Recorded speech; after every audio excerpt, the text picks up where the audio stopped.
토마토 수경 재배는 영양분이 골고루 섞인 물을 이용해 작물을 재배하는 것을 말하는데요. 작물들은 성장에 필요한 영양분을 물을 통해 얻기 때문에 양액을 잘 만들어 공급하는 것이 가장 중요합니다. 그럼 토마토 수경 재배의 첫걸음, 양액 제조 기술에 대해 알아볼까요? 사람이 깨끗한 물을 마셔야 건강한 것처럼 수경 재배에 있어서도 가장 우선적으로 고려돼야 할 사항은 사용할 물의 수질입니다. 수경 재배에 사용하는 물은 불순물이 함유되어 있지 않고 무기양분의 함량이 적으며 pH가 중성이나 약산성에 가까운 것이 좋은데요. 이런 요소들을 고려했을 때 수경 재배에 가장 좋은 물은 무기이온을 거의 함유하고 있지 않은 빗물입니다. 하지만 빗물을 사용하기 위해서는 큰 저류조와 집수시설, 그리고 토지가 필요하다는 단점이 있습니다. 그래서 대부분의 농가들은 지하수나 하천수를 가장 많이 사용하고 있는데요. 지하수의 수질은 지역에 따라 다르며 중탄산, 황, 나트륨 등이 많거나 pH가 높아 작물의 양분 흡수에 부정적인 영향을 미칠 수 있습니다.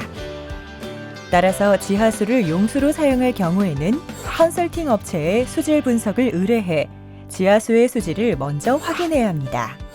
하천수는 계절이나 강우의 영향을 많이 받는다는 단점이 있지만 무상으로 물을 사용할 수 있다는 장점이 있는데요.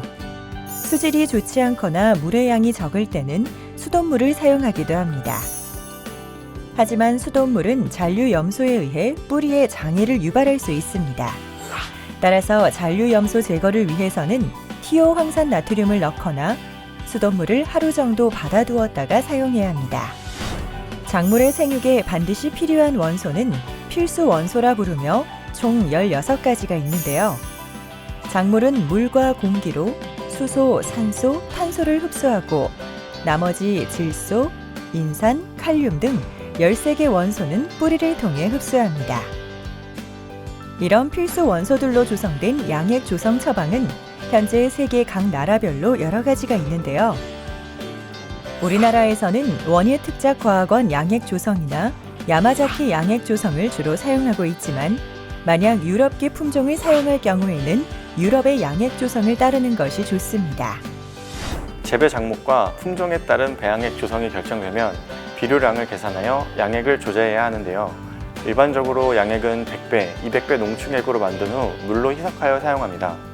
그럼 국립원예특작과학원에서 개발한 토마토 양액을 100배액으로 조제해 보겠습니다. 먼저 이 표를 보시고 필요한 비료들을 준비한 다음 각각의 무게를 정확하게 측정하여 준비합니다. 준비된 2개의 탱크에 절반 정도 물을 채운 뒤 비료를 한 종류씩 녹입니다. A 탱크에는 질산칼륨, 질산칼슘, 킬레이트 철을 넣고 B 탱크에는 나머지 비료와 미량 요소를 넣고 잘 녹여줍니다. 잘 녹지 않는 성분의 경우 따뜻한 물을 이용하면 잘 녹습니다. 비료가 다 녹으면 탱크에 물을 채워주면 됩니다. 이렇게 하면 토마토 수경 재배 양액 제조 완성입니다. 양액을 만들 때는 몇 가지 주의해야 할 사항들이 있는데요. 먼저 제조한 양액의 성분비는 원수의 pH가 6.5, EC 0.5일 때가 기준입니다. 따라서 농가에서 사용하는 원소에 포함된 다량 원소, 미량 원소의 양에 따라 성분비는 달라질 수 있기 때문에 제조 전에 원소의 성분들을 꼭 확인해야 합니다. 둘째, 질산칼슘은 공기와 접촉하면 수분을 흡수해 딱딱하게 굳어버릴 수도 있으니 꼭 밀봉해 보관해 주세요. 그리고 제조된 원액은 공급 전에 꼭 A액과 B액, 그리고 물을 100배로 희석해 사용하며 재배 농가에서는 자동 양액 공급기를 설치해 공급하시기 바랍니다. 수경 재배는 최근 부가가치가 높은 딸기, 토마토, 파프리카 등의 과채류를 중심으로 그 면적이 점점 더 늘어나고 있는데요. 수경 재배 양액은 각 작물의 품종과 재배 방법에 따라 조성이 다를 뿐 제조 방법은 같습니다. 따라서 이 양액 제조 방법은 농가에서뿐 아니라 취미 원예를 하는 화훼나 채소에도 활용할 수 있는데요. 원하는 작목이 있다면 배양액 조성을 확인한 후 제조 순서에 따라 직접 만들어 사용해 보세요.